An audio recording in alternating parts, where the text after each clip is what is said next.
মা তুমি আজকে কি রান্না করেছো? আজকে আমি রান্না করেছি খিচুড়ি, গোবিন্দভোগ চাল আর মুগ ডাল দিয়ে, আর ডিম ভাজি করেছি তোমার জন্য।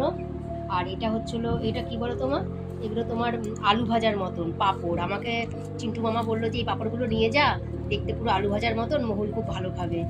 আজকে আমি প্র্যাকটিস করে ফেরার পথে না এত বৃষ্টি হচ্ছিল, ভাবলাম মাছ বাজারে ঢুকবো, কিন্তু সেই পরিস্থিতিই ছিল না। কেন, ঠিক আছে, আজকে তাহলে আমার জানমার জন্য খিচুড়ি আর ডিমের অমলেটই করবো। বাহ, তো তাই জমে ক্ষীর পুরো। হ্যাঁ, তাই এটাই তুমি খেয়ে নাও মা। হ্যাঁ, খেয়ে দেখো খিচুড়িটা কেমন হয়েছে।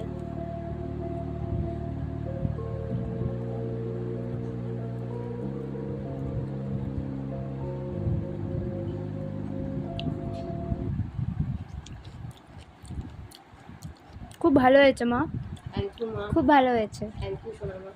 Thank you.